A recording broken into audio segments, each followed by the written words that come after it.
Breaking news. The Russians captured me. They said Ukraine had vanished. I was a Ukrainian soldier during the siege of Mariupol, when the city's infrastructure was leveled.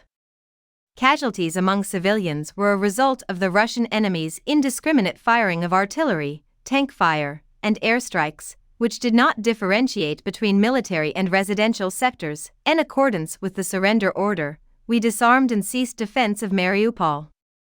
We departed Azovstal on May 17, 2022, passing through a checkpoint where Russian delegates were waiting. From a distance of around 3 or 4 meters, I took around 5 or 6 bullets to the elbow. Because of the damage, my arm is numb and in excruciating pain. My main concern at that time was staying alive, so I didn't give much thought to the wound. While I was in a bunker at Azovstal meant for wounded, I realized that my arm had to be amputated. I requested that the medical staff do whatever was required of them since I would rather not be present for the operation. Was awakened to discover that my arm had been severed after they gave me anesthesia, had a better chance of survival in captivity than at Azovstal at the time. Even though I was racing with a million other ideas, the one that kept me going was the prospect of seeing my family again. During the siege and my incarceration, this was, without a doubt, the primary thing that kept me mentally strong. The Russians' goal while we were in captivity was to put us down. There was no physical abuse at the beginning.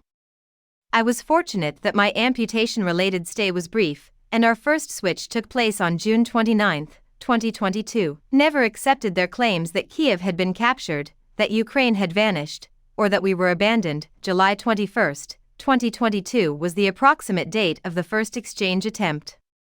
A Russian agent informed us at 10 o'clock that the swap was off and that we would be transferred to barracks in the morning.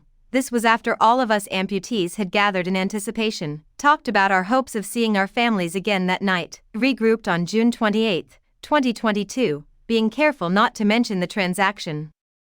We remained skeptical until we got on the plane and heard "Glory to Ukraine," which meant we were returning home. The initial move upon arriving in the area under government control was to borrow a phone and inform them that I had been exchanged.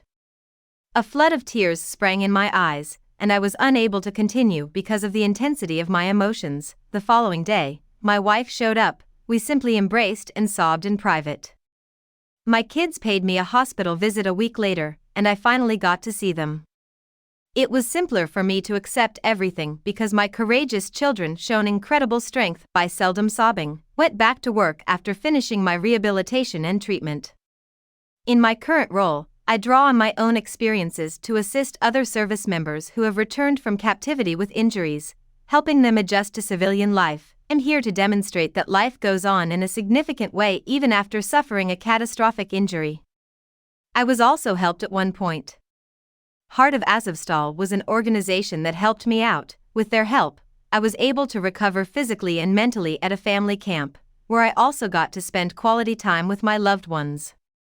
My focus in life has changed, and as a result, I am more grateful for every moment and have a greater capacity to enjoy the little things. Pray that the Americans arguing about whether or not to maintain funding for our defense against Russia never have to experience the anguish that Ukraine is presently feeling. When something affects a community on a personal level, the gravity of the situation becomes clear.